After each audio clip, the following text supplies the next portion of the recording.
চালাচ্ছি আমার 99,999 kilometre run করা বাইক, একটি ইয়ামাহা ফেজার 2013 মডেল। এই মাইলস্টোনটি টাচ করার পরে মিটারটি ওই অবস্থায় থেমে আছে, দেখতে পাচ্ছেন আপনারা। আমি জানি না গত 1000 কিলোমিটার ধরে এটা এই অবস্থায় থেমে আছে। আমি জানি না ইয়ামাহা মোটর ইন্ডিয়া কি চিন্তা করে এই বাইকটি বানিয়েছে, যে বাইকটা 1 লাখ কিলোমিটার চলবে কিনা। এটা আসলে দুঃখজনক। আমার কাজ হচ্ছে চালানো, মিটার রিসেট করা তো আমার কাজ না। আমি কেন রিসেট করব, এটা আসলে দুঃখজনক। আমি চিন্তা করতেছি যে ইয়ামাহা মোটর ইন্ডিয়াকে এটা নিয়ে একটা মেল দিব, আসলে সময় পাচ্ছি না। গত 7 দিন এই অবস্থাতেই আছে বাইকটা। সমস্যা হচ্ছে মাইলেজ কাউন্ট করতে। দেখি তারা কি রিপ্লাই দেন, তারপরে আমি হয়তো এরকম কোনো সন্তোষজনক রিপ্লাই না পেলে হয়তো আমাকে এটা রিসেট করে চালাইতে হবে, যেটা আমি আদৌ করতে চাচ্ছি না। আসুন দেখে নেই আমার এই 1 লাখ কিলোমিটার এই বাইকটির এখনও কি কি অরিজিনাল আছে, বা একটা 1 লাখ কিলোমিটার চলা বাইকের কি অবশিষ্ট থাকতে পারে। আমি সবসময় বলি যে ইয়ামাহা কখনোই বিল্ড কোয়ালিটির সাথে কম্প্রোমাইজ করে না। এই এক্সস্ট এখনও অরিজিনাল, এই ফুটরেস্ট এখনও অরিজিনাল, এই কিক এখনও অরিজিনাল, সামনের শক অ্যাবজর্বার এখনও অরিজিনাল,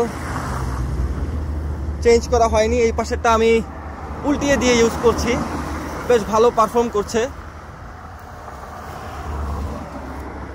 এই পাশের ফুটরেস্টও অরিজিনাল, ক্লাচ লিভার এবং ব্রেক লিভার দুটোই অরিজিনাল।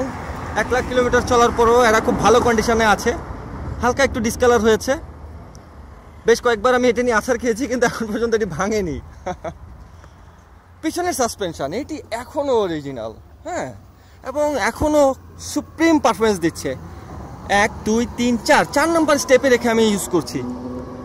হ্যাঁ, ইন্ডিয়া যাওয়ার আগে এটাকে 4 নম্বরে উঠিয়ে দিয়ে যাই, একটু স্টিফ করে নিয়ে যাই, কারণ পিছনে প্রায় আমার 90 থেকে 100 কিলোগ্রামের একটা লোড ছিল, স্যাডেল ব্যাগ সহ, টেইল ব্যাগ সহ। তো আলহামদুলিল্লাহ এগুলো আমাকে এখন পর্যন্ত চেঞ্জ করতে হয়নি। এই প্যানেলগুলো সবই অরিজিনাল অ্যাকসেপ্ট ফ্রন্ট ফেয়ারিং। এটা আমি ইন্ডিয়াতে খুব সস্তায় পেয়েছি, 5,000 না 5,500 রুপি লেগেছে।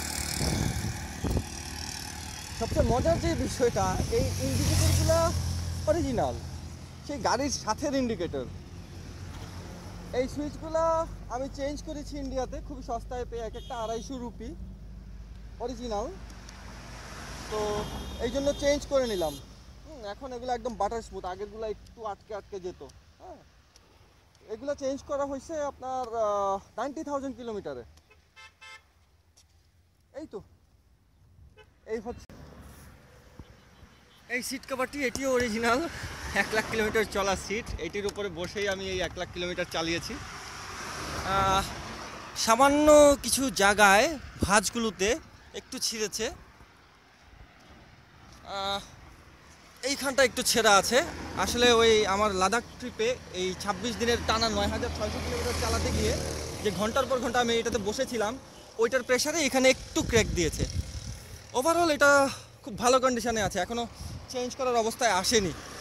অনেকে আমরা কি করি যে নতুন বাইক নিয়েই এই সিট কভারটিকে বাঁধিয়ে ফেলি, যে এটা টিকবে না, অরিজিনালটা নষ্ট হয়ে যাবে। কিন্তু আসলে কোম্পানি তো না বুঝে এটি দেয়নি। হ্যাঁ, এটির যে ফেব্রিক্স, এটাকে আপনি বাঁধিয়ে যে ফেব্রিক্সটা পাবেন, ওই ফেব্রিক্সটা ইউজ করে আপনি শান্তি পাবেন না। এটাতে বসে যেই মজা, এই যে নন স্লিপারি যে ফেব্রিক্সটা তারা দিয়েছে, হ্যাঁ, এটি খুবই আরামদায়ক। আমি কোনো প্রয়োজনই দেখি না এটিকে বাঁধানোর। আমার মনে হচ্ছে বাইকটি আরও 1 লাখ কিলোমিটার চালানো যাবে। জানি না আমি কতদিন চালাবো, এখনও চালানো চেঞ্জ করার মতো কোনো কারণ খুঁজে পাচ্ছি না। আলহামদুলিল্লাহ খুব ভালো পারফর্ম করছে। দেখা যাক, টাইম বলছে, বাকিটা আল্লাহ ভরসা। Thank you.